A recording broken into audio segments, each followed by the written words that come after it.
Welcome back to Yin and Yang Healing, exploring beyond the physical with Kirsten and Dirk. And today we're going to start off. I want to talk a bit about the sleep routines that really help people. But my dear Kirsten is having a bit of a tooth relapse. So let's talk about that first. Okay. Yeah, it's like in a different spot, but like right now it feels in a different spot. But then last night it felt like in the old spot and it kept me up all night and it was just like very frustrating. I keep trying to just go over like some affirmations from our session. Like which Just I really affirmations? like I'm worthy to feel important. And I don't need this pain anymore. I don't identify with this pain. I'm free to just be me. And what's coming And up that I'm when so you important. do that? Like is there something like coming up when you're saying those? I feel like there's still like a dark kind of entity energy trying to like pull me back to like pain because it's interesting. Like, and I have a little bit of pain and then I like go see like a certain friend and then it kind of like it like dissipated. And then I talked to a certain friend on the phone and then it like dissipated because it's been kind of coming up actually for, like the last few days, really. Since like What's Sunday. been So happening for you the last couple days? I don't even know. Like It's what's been a whirlwind. Like it just feels I've been really busy since like Saturday. Like crazy, crazy busy. have you Busier had to make than any usual. difficult decisions?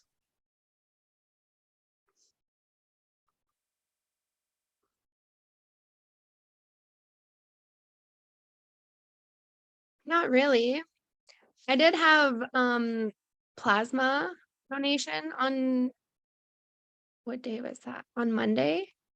And so that ended up being like rather traumatic. And then I've also been replaying in my mind like I told you all the things that like had happened where it was just like I was constantly um like in pain, like all the major things that happened. But then I was like also reflecting back the past few days, there was a bunch of other like little things. Like I had chronic like eye issues for like a long time and then had like gut issues and like I've had like actually a lot more than just like the main like pillars of like pain in my body. I've actually had a lot of things. So I got kind of frustrated. The two things like coming back again. It's just like, hey, like no Well, more. Anyways, so you had this like, if I may, sorry to yeah. cut you off there. You had this subconscious identification program that you have to identify with something being wrong with you. Yeah. And even when I went and donated the plasma, it was like a big dramatic thing. Like I look like a heroin addict in my arms right now because like in plasma donation, they take the blood out and then they like put the blood back in and right after they separate the plasma, which And is what kind of happened? cool. It's so cool. But on the one arm, I guess like I wasn't hydrated enough. And so when the blood was like pumping back into my vein, the vein's too small. So and the pressure was too high. So then it was like building up pressure. But the lady was there right away. So she like took it out, she stopped, she put in the other arm. But then when all seemed good, then she was done doing her checklist or whatever. And then she left me. And then all was going good for like a while. And then it started like hurting. And I was like, what's happening? And the machine's like beeping. And then they like come and look and the blood's like flowing out of my arm. Because like it just is like it couldn't go like in the vein. So it's just like coming out. So it was like pool of blood. I nearly fainted. It was so dramatic. It's like 4 nurses around me. It's a whole thing. And I'm like, really? Really? And I feel like after that, like the pain got like even worse. And so like how has like previous donations gone comparatively? That's the first time I've ever donated plasma. Donated blood a lot, Hmm, but never plasma, where it's like coming back. Yeah. So then I did have to interesting. make the decision to I just made the decision to not go back because it felt like a lot. So you made that decision after that experience, and then you started Mhm. experiencing more pain? No, I made that decision this morning Okay. that I'm not gonna go back just because it felt pretty, like, traumatic, like, I don't like seeing my own blood, it just was, like, pooling out of my arm, it was dripping, I was, like, trying to catch my blood, and I was like, "Oh, no." I could just feel Mhm. my body, like, going, like, faint. So but that was just, like, another thing where it's, like, it's hurting now, and it's like, "What the heck?"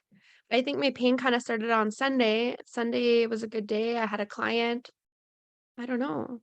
Like, I don't know why it's, like, coming up. I do think there is, like, a physical issue in the tooth too, like, Yeah. but Yeah, we were talking about that. Like, this is one of the things that I found out recently that is super surprising to me is when they go in there and they like clean your tooth and like drill out and stuff. Like, you have like millions of little tubules that feed each tooth for like a blood vessel. And yeah, that's like how your body naturally heals like teeth issues is through all those little tubules. And so, like, what I'm explaining now is a little bit more related to when people get um root canals because they like basically cut those off, but it's like next to impossible to clean perfectly every single one of those. So then like we can get infections, but the body, because it's cut off from that canal now, can't yeah, naturally heal it. So I wonder if maybe something similar is going on right now and your body's just like fighting to heal it because you didn't get a root canal, you just had it like cleaned and filled, right? right, yeah. But I So think that's it's pretty interesting because in interesting. the mouth too, like, there's such a thing as referred pain, right? So I felt before, I felt a lot of referred pain in the bottom when it was, like, the upper. But now Mm, it's interesting because now I think the upper is feeling referred pain from, like, the bottom because I think the bottom needs work too, like, there's definitely something going on in the back tooth, like, I can see it. So, okay. yeah, it's just I'm interesting that checking that's yeah. as I don't know off the top of my head teeth, but While I you're also checking, I just just have to grab a Kleenex. okay. So, sorry, hold on a second. Yeah, no worries. Well, I'm just gonna say this out loud. So, painful teeth, the emotional root cause behind it is the inability to be decisive, which I feel like we've kind of ruled out probably isn't the issue right now. But lower is impatience. So that is actually pretty interesting. And I wonder what's going on in your world as it pertains to patience or impatience. And then That would make a upper, lot of not sense. yeah, okay. Tell me about it. Um, I guess I just feel sorry for everyone who's watching it. Sorry, I had to blow my nose. You're just getting the everything real with us. Um, yeah, I think I feel a little impatient in the direction I'm trying to grow my practice.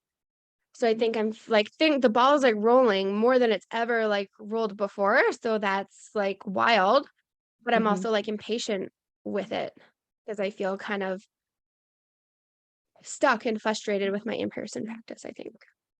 Right. That Yeah. actually I'm makes a like lot of impatient for sense the too other yeah. with how you were saying like you just had a client on Sunday and then this started, right? After Yeah. that? Yeah, because like, my teeth had been feeling, like, pretty good, actually. I was like, "Okay, like, everything's, like, good." And I remember because I was like, "Yeah, I feel so good, and, like, everything's good. I'm feeling, like, Mhm. so great." And then, yeah, I had a client on Sunday. Um, but the session went so great. It was on time, like, it was such a great session. I was so pumped up after. And I think maybe there is still a bit of, like, inability to make a decision because, like, one part of my brain is like, "Let's just leave the one-on-ones behind." Like, I know you Right. love helping people in that capacity, but I don't have that many clients that are committed the way that I want them to be committed. And I think it's also an indecisive of, like, putting on my pamphlet, like, 8 session minimums only, like, packages. Right. Just feeling, like, insecure that people aren't gonna, like, go for that, but that's what I know is best for them to see that full transformation.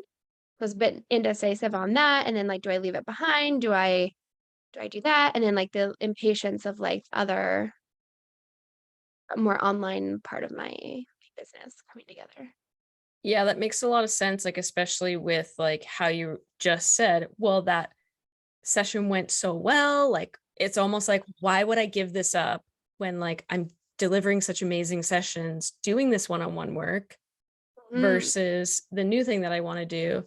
And I guess, like, I can speak to that because I have shifted it a bit more, I feel like, in mine, and the like, if you are fulfilled doing what you're doing now, the what you can deliver to people at that next higher level is going to be absolutely mind-blowing, and I just wanna say this out loud so that everyone else can hear it too, because I feel like people coming into this don't realize the level of impact it can have on their lives when they do work with, like, with a practitioner like us in that capacity.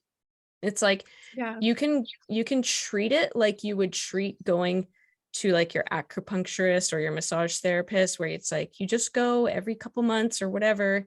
But if you're in that mentality, you're you're shifting into, like, a codependency on your practitioner rather than taking ownership for your healing, which is what you would experience if you worked with us in the capacity of, like, what you're explaining you want to shift into, because that is, like, Yeah. life transforming. That's not just like, okay, well, I have to go for my regular appointment. Yeah, and I think it's interesting that you say all that, and, like, I totally resonate with that, and then I think part of the reason, like, I got maybe this is all coming up and I felt kind of confused and indecisive was, like, my client has been showing up for themselves, like, big time, and that was, like, our 4th session, and, like, the session was just so profound, like and the client was basically leading their own session. I was just kind of, like, there to, like, assist. Like, they were kind Mhm. of, like, putting these, like, pieces together, and then I was just highlighting, like, some other patterns. The session was, like, so, like, amazing that we didn't even go into, like, statements or anything because, like, the aha Wow. moments were just, like, that intense, and I was like, "Wow," like, this person is, like, doing like, realizing all of these things, and it's so impactful, and it's making shifts, and they said that this was amazing session, even though we didn't go into statements, and I was like, "Yeah, like, that's, like, what I want from Mhm. people, like, they're so committed that they do their practices, that they show up, that they, they like you're sure, like, they're mind hacking, right?" Mhm. And I just, like, love that so much, but then it kind of puts me in, like, that weird space where it's like And I guess, like, I just wanna address that too, especially for any other practitioners that are listening, and also potential clients. When you shift into um, this type of healing of, like, offering I guess, I don't know what I really wanna call it, like a higher level of big support, program. like a program. Yeah, It support's a doesn't good word. necessarily mean you have to completely cut off all one-on-ones. You can still have that as your primary, and then you have a little bit more command of how people work with you in a one-on-one capacity, right? So it's like Right, you're saying that this person had an incredible session. Well, imagine what type of transformation they would have if they were in a community of people going through this type of transformation, to be able to share that and then also be able to have a little bit more access to you. And then on top of that, if they want that one-on-one, it's like they already know that it's transformational. So yeah, I guess with all that being said, is just um it definitely goes back to exactly that emotional root cause of, like, being impatient, one, and yeah, two is still that slight inability to be decisive. And I guess this also makes sense when we dissect the words decision. It's like an incision on your path of life. So what if we shifted the words to something like, I am choosing this path, and I am choosing to bring the other path with me, but in the capacity that I want. That's good. Yeah. And I love that. I am choosing. can I give you a statement? Yes. And I call forward everything and anything that I have hired to ensure I remain stuck in my old choices for fear of failing on my new path. I thank them for their service. I no longer need them. I return them from whence they came, never to return to me, my body, or my reality, or my practice ever again. Whew, I got a shiver on that one. I return them from whence they came, never to return to me, my body, my practice, or my reality ever again. When we I post, return when them. this goes, I'm gonna like listen to that on like repeat Yeah, and I say feel like it. That's so powerful. there's a bit more energy there. So definitely, yeah, repeat, return. You might even need to destroy and uncreate. I feel a little bit like, yeah. Yeah, there it's strong. Whatever it is that's Hmm. trying to keep me there, it's strong. That's It's like, I haven't very felt strong. that zing in a while, actually. So there's definitely something there. I'd run over that, but I'm glad that we could actually catch that on the recording, because I feel like that would be Yeah. so powerful for other people to hear and understand, like how it's like, I just like pay attention to how in the beginning I was like asking Kirsten, asking you, like, okay, well, where are you having a hard time making a decision? Well, I'm not. It's like, and I feel like that's exactly the reason why we all need to work with someone else to uncover these patterns, because when you're in it, it's Yes. so hard to see it. Yeah. 100%. I agree with you. Like, I'm like, well, I'm not, no, there's no hard decisions, but it's like every time you have a sit session and do this kind of work one-on-one or even in a group, you're just able to like tease out that information. Whereas like before, you're just like, no, I'm good. Like, no, no problems there. Like, I'm not being indecisive. Like, yeah, Mm-hmm. yeah, And with the impatience, it's like, I guess it's just like, let's reframe it. It's like, yeah. What's the impatience reframe? well, patience is one, but maybe even just like, I'm going to look up Maybe impatience. like Just, like I trust the timing of yeah, everything that's trust, just happening. feeling calm, feeling pleasant, accepting, basically just accepting is part of this path. It's like accepting, like, yes, I am going to release the clinic, the physical location. I'm going to Yeah, release that. That is my choice. But it yeah, doesn't mean that I have to choose to completely cut off working one-on-one with clients. It just means that I'm choosing to work with them one-on-one in a different capacity. yeah. You know what I was gonna say on that? It kind of just popped back in my head is like I think that's where I constantly kind of go back and forth of like I don't have to like release it, and I keep trying to recalibrate my business for in person to make it work for me. Because part of the reason I'm impatient is because I'm exhausted because I'm trying to build my life and I have all these really cool things on the go and I'm so pumped for them. But then I'm also trying to like earn an income, right? Because I work very part-time at the actual store, right? So Mm-hmm. then it's like I'm kind of in this weird place where like I am impatient for the bigger things to get that ball rolling, right? So I can feel safe and secure financially. Totally. But right now it's like a lot. So then I feel overwhelmed. So I'm like impatient with like that overwhelmed like feeling because it's a lot to keep the one-on-one in the capacity in which I'm doing it now, especially Mm-hmm. when clients aren't um like for me, I have like a whole onboarding process. So it's like it's a lot to like onboard new clients and then just have them come like one time. Because I Yeah. put a lot of like time and effort um into my clients and follow-ups and that takes time to onboard that client fully. So yeah. I think it's just a matter of acceptance, like you said, and like trusting my time, feeling calm, and choosing my path. There's definitely like, I feel like this goes for just about anything in life. When you are on one path and you're choosing to go to the other path, there's this space in between that you basically are straddling. And that is going to Yes. cause those feelings where you're feeling overwhelmed. Well, no shit. You have your fucking, probably your legs are, maybe you can't do the splits and your legs are spread so far apart. But my legs are in like 10 different pools right now, and I only got 2 legs. It's like a dance. My feet are just like shuffling in all the pools.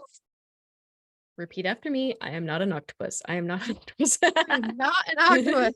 And everything that comes up with that, I destroyed and created all now. Yes. Just kidding. But actually, this is the perfect transition into kind of what I wanted to talk about today, because you were saying like that I basically slept like shit because of this. Yeah. And that is 100%. so common. And I feel like although there's a lot of like physical things that we can do for improving our sleep, there is a massive emotional component to it as well. Yeah, because Um, nothing, you know what, yesterday I just want to say, like, nothing physical was working. And that's how I know when it's like, I know right away now when like the physical stuff doesn't work straight away, it's like there's a reason it's not mhm, working. So like the clove oil wasn't working. I took like muscle relaxant, which worked before for like the pain, wasn't working. Like nothing was working. I took like a sleep thing yesterday. Nothing was working. Like I put magnesium on my face to relax it. Nothing was working. I was literally up until like 2 a.m. and literally had to wake up at like 6 a.m. so that I could call the gym and say, hey, I couldn't cancel my class. Like, I don't want to no show. So mhm. then I like literally got no sleep and then I couldn't sleep after that. It was just, I was like, it's just going to be a day. It's fine. Okay, here's another really cool thing if I'm like picking apart your language. So again, like this is something that we do as sit practitioners, is like we really listen to what the person is saying who's experiencing the issue, because there is patterns in the language. So 100%. what you kept saying is it's not working, it's not working, it's not working. Well, what are you saying about your practice? This is not Yeah, it's not working. working. It's not working.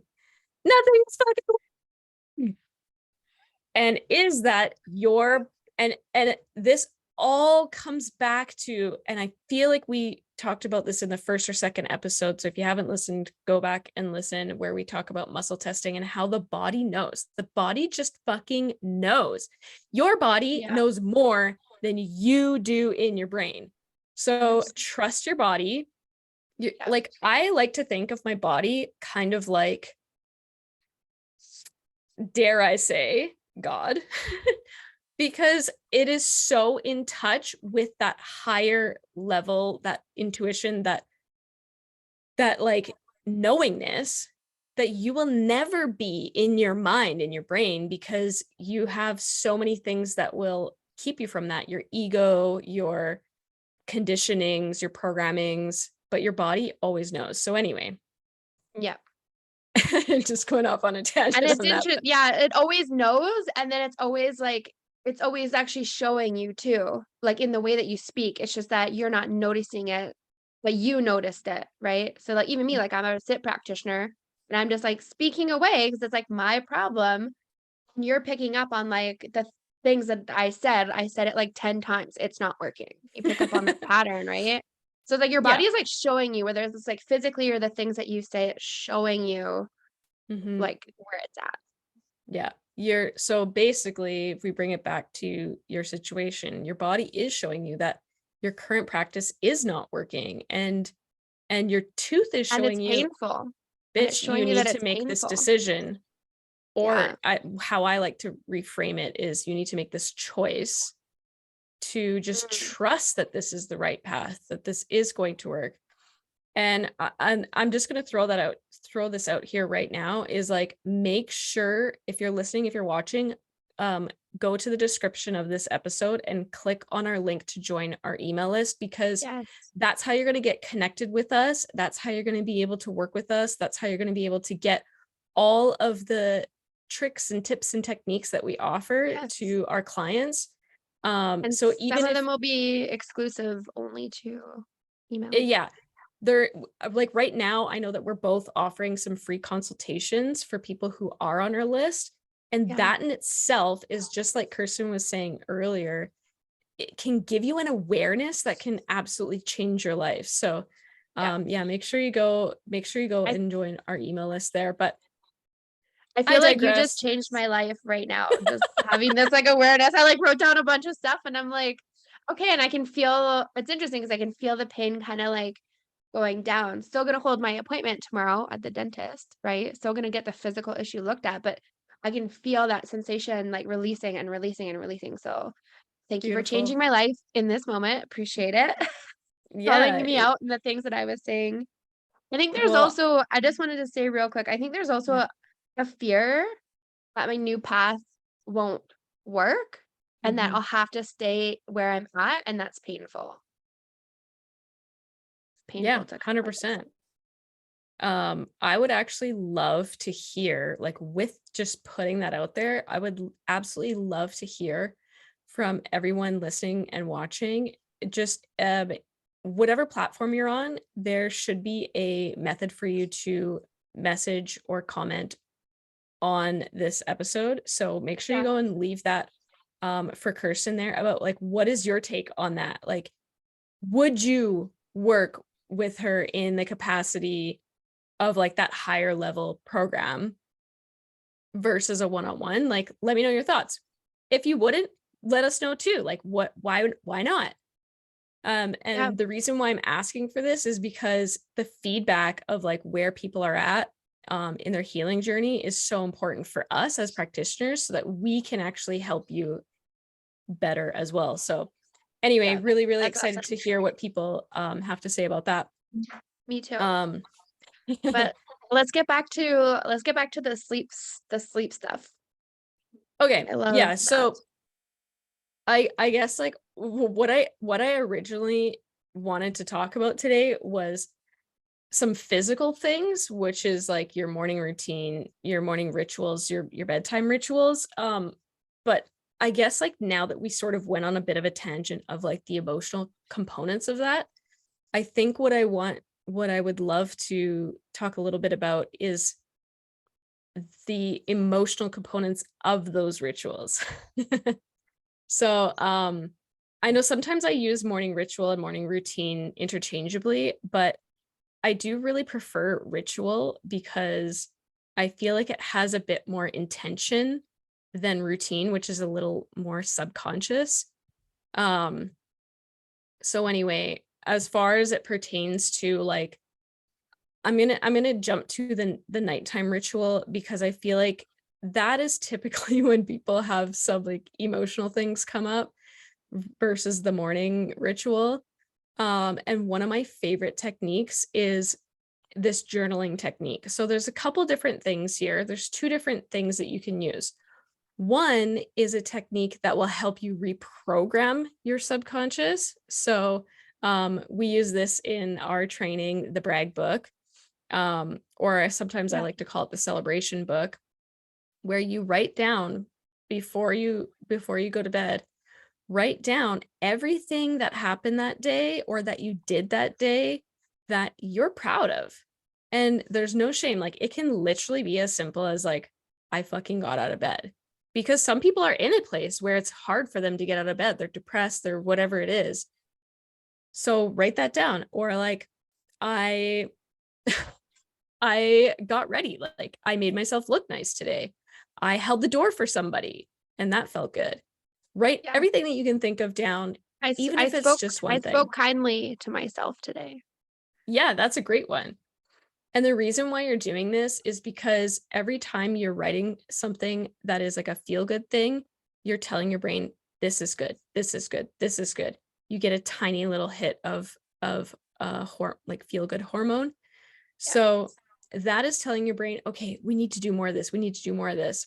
And after that, you write down how do you want to feel the next day? And so what I've realized works best for me, and Kirsten, you can tell me how you feel about this, but I feel like when I'm talking about my next day, it works better for me to write down how I want to feel rather than what I want to do, Yeah. because it's it creates that to me, it creates that brain and heart coherence. mhm, Because without the feeling, there's no connection. Without like how you feel about it, how are you gonna get like excited about it? With right. just like the action, it's just monotonous. It's just like, okay, just another thing to like do. Because I know how you're gonna feel. How you're gonna feel when you like talk well to yourself today. How you're gonna feel when you honor yourself with that nourishing like meal. How are you gonna feel when you are driving and maybe don't have road rage like that moment, when someone cuts you off. Like, how is that gonna make you feel? Yeah, I That's want to what's give an gonna make you example. committed to it. Okay, so I want to give an example, and really quickly I just want to talk about like the reframing language, cuz like if you heard Kirsten there for a sec, it's like I don't want to have road rage. It's like you're giving your brain a like double negative, which doesn't compute well. So I'll give you an example of if I go with like the doing version, so I want to get a lot done at work today versus I want to feel productive at work today. So I'm like telling myself how I want to feel while still asking for an outcome. And in that way, I'm allowing my subconscious to kind of choose how that's going to play out rather than being so specific of like, I need to get 5 things done today. Because then if you only get 4 things done, are you gonna shoot yourself? Like, well, sorry about that's a little bit intense, but like, are you gonna talk shitty to yourself? Um, Probably. versus if you were saying like, I want to feel productive at work today, and then maybe you do get 5 things done, and you're like, shit, like that's awesome. I fucking knocked all that shit off my list. And the reason why we're doing this at night is because when you put that into your subconscious when you're about to go to bed, your brain is going into what's called theta, and it makes it more highly programmable at that time. And your subconscious is going to find ways while you sleep to make you achieve what you've just asked. And so you'll wake up and you'll just be like, I feel good today. I'm going to get lots of things done. And then you can just go that night and brag about what you got done. And when you start looking back, you'll be like, holy shit, that shit's working. So that's one technique. The next technique is for people who are about to go to bed and always have like these racing thoughts, stress, just like have a lot going on, whatever it is. And it's a very similar, like it's a journaling technique, but you literally just brain dump every fucking thought that comes into your mind. And there's one person really close to me that does this a lot. This is my dad. He's like constantly like losing sleep because he's like, I just couldn't stop thinking about like XYZ. Like when we moved into this house, we had like tons of renos, for example, and he's a very like DIY guy. So he'd be like, I'm gonna come help you guys do renos. But then he's like, I couldn't stop thinking all night about how we're gonna pull that wall down and like what could be inside and all this. And I'm like, bro, before you go to bed, write that shit down. And it's the act of doing that helps your mind release it in a sense, because it's taking that similar act of like saying this is how I want to feel tomorrow, and you're like putting it somewhere. So instead of having to like keep it and hold it and think about it all night, you're putting it somewhere. And you could even go as far as drawing a box around all those things once you've written them, and just saying to yourself like, these are in the box for tomorrow. So Yeah. it's like telling your subconscious, like, bro, you don't need to think about this right now. Let's get a good sleep because we need to feel energized to get all this done tomorrow. Yeah, I would just like to like from my own testimony, I used to do that all the time because I used to be such an overthinker and overanalyzer, and I was just like all the things and all the things on my mind, the things I had to do, the things I wanted to say, the kind of person I wanted to become, all the things. They all like were on my mind all the time. And I would just write them all down. Sometimes before bed, like if I was really ruminating before bed, but even like during the day, I just write it down. If I lost something, I wrote it down and then I just whatever. I just Mhm. it's on paper, so it doesn't have to be in here in my head. And I Yeah. don't really do that as much anymore just because it doesn't trigger my nervous system the same way anymore. I'm usually pretty organized with my tasks and my, things that my to-do list and whatever. When you're really in like that space, it's such a good tool. And I would write things down all day long. Like in my phone, I had like 20 pieces of paper floating around the house, but it didn't matter because at any point I could go find the paper and say, okay, this is here. And okay, it took it off of my chest and put it on the paper. Yeah. And it And works. I So highly great. suggest that everyone keep a journal and a pen next to your bed for this exact reason rather than a phone. I'm a huge advocate for keeping your technology out of your sleeping space. Yeah. There is also a very subconscious connection to our devices that when it's there, that also can trigger a stress response in your body. Like just people being able to like hear their ding, hear their buzz, hear their whatever the fuck it is coming up on your phone right next to your Yeah. bed, it's going to interrupt your sleep. It's going to interrupt that deep level of rest that you so Yeah. badly need. 'Cause it's like all of those things in your phone and everything about your phone, even if you have it on like do not disturb, everything about it is stimulating. It's very Mhm. stimulating. And you're trying to, at bedtime, you're trying to like remove the stimulation and allow your body to like relax. But everything about it, the light, the colors, everything about your phone is stimulating And your I brain. know that there's going to be people who say, and this is so common, but I hear from clients, well, what if there's an emergency and somebody has to call me? Well, that's totally fine. There's like so many things that we can do these days so that we still get that notification. The first is it could be as simple.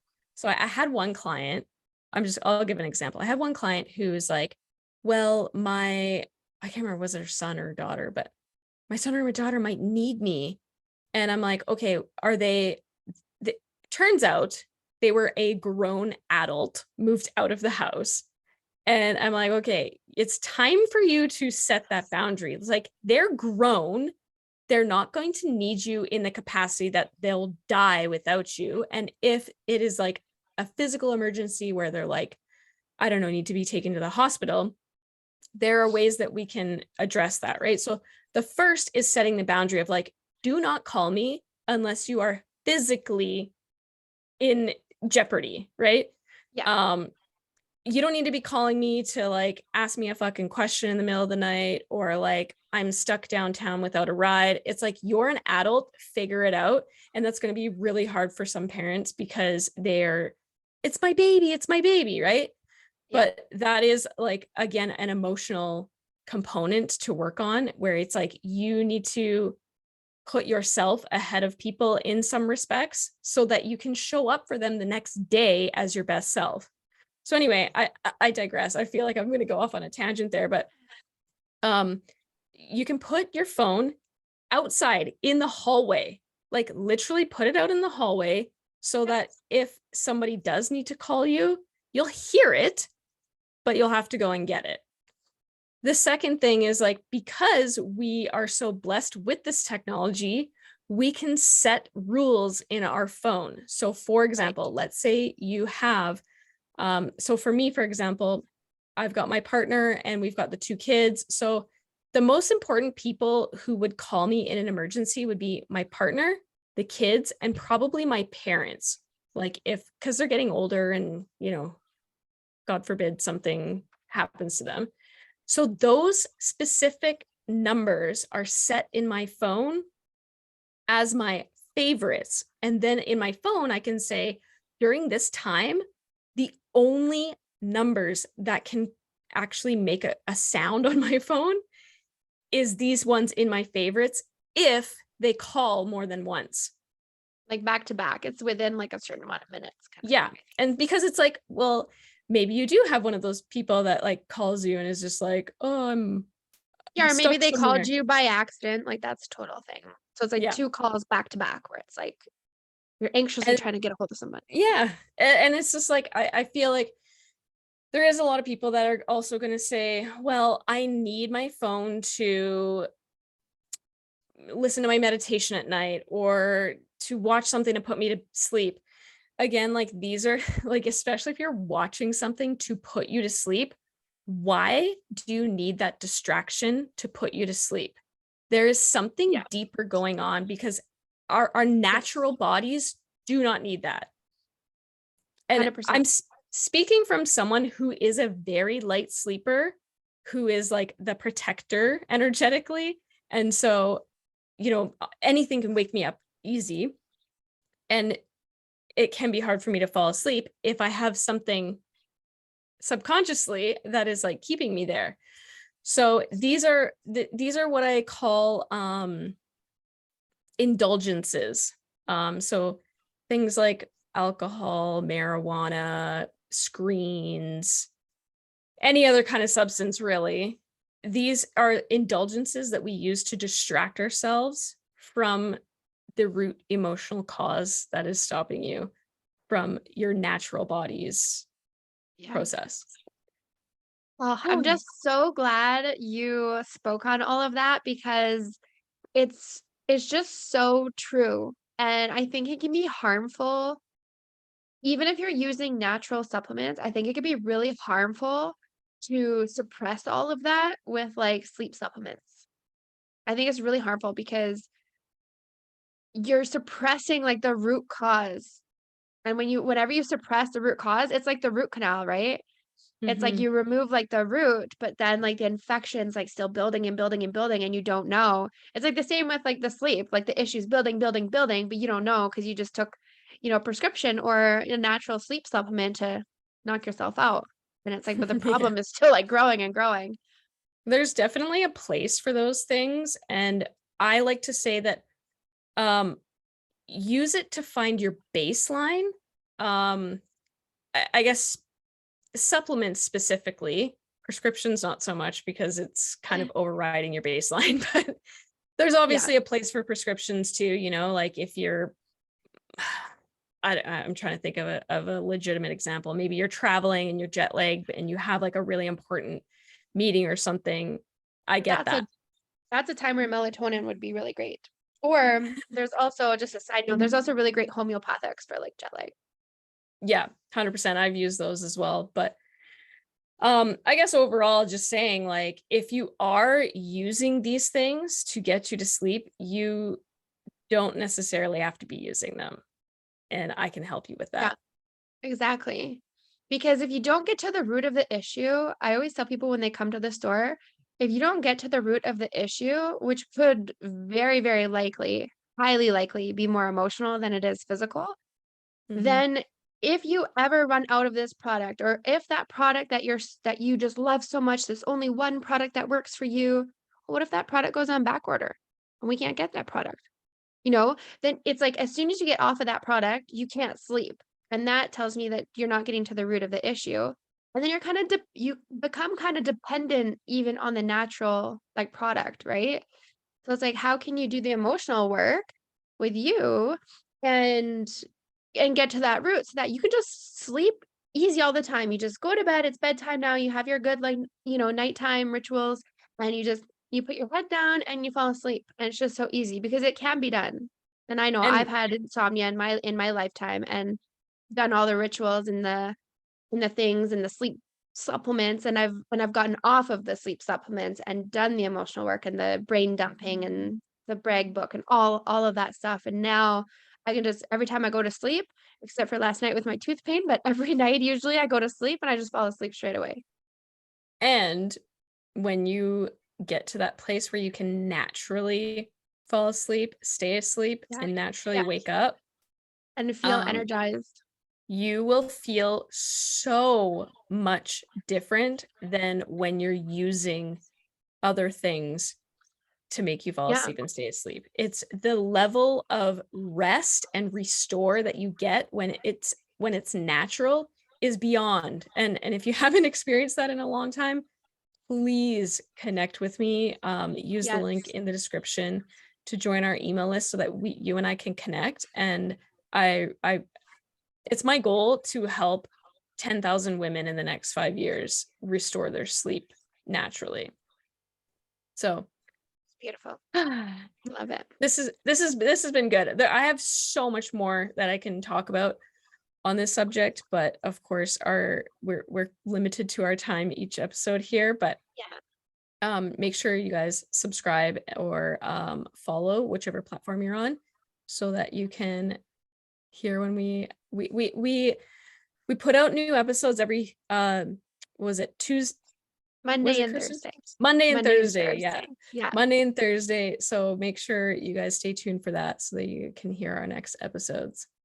Yeah, we've got some juicy topics coming up, I will say, like, juicy about, like, relationships and about sleep stuff, and They I just very wanna much put it play out there, together like, too. yeah, they do a lot, like, even today, it all kinds of, It's like your sleep intertwine. affects your mood and the way that you show up in your life, in your relationship. So that is Yeah, so important. And your relationship affects how you go to bed at night. So like the number of yes, times that I can count where it's like, I've had an argument with my partner right before bed and it's just like, fuck, it ruins your fucking night, right? So the yeah, two go very much hand in hand with like a whole life transformation. So yeah. And I also wanna say, like, if you get to the end of this episode, I wanna make this, like, the official, like, disclaimer for a trigger warning going forward, okay. because I think that some of our episodes are going to trigger people a little bit, in their, like, sensitive spots in their wounds, Mhm. and, I just wanna keep reminding people that, like, triggers are not a bad thing. They're such a gift, but be mindful of that. You might listen to our podcast and get all, like, ruffled inside, and I hope you can Definitely. I hope you can sit with that, and, um, We're gonna yeah, poke you on purpose because yeah. that's what's gonna show you where your work needs to be done. Absolutely, and that when you get triggered from certain topics or things, it's so beautiful because when you see it, then you have an awareness on it, you're like, "Wait, okay, I'm triggered on this," then you can ask why. "Why do I get triggered on this?" Then you can kinda look inward and eventually you can resolve that thing, and you'd be surprised that from the moment you have the awareness to maybe a year later or however long, you might realize, "Hey, I'm not triggered by that anymore," And and share that's it a with gift. us. Let us Yeah. know what are we saying that is triggering you Absolutely, or yes, I even wanna just know. giving you an awareness. Yes. There's another link in the description where you can actually submit a voice message to us. And we can actually listen to your comment live on the Oh, air that'd be and so great, yeah, respond if you yeah, like. So anyway, yeah, that's great. yeah, So thanks everyone for listening again, and I look forward to our next episode. yeah, me too.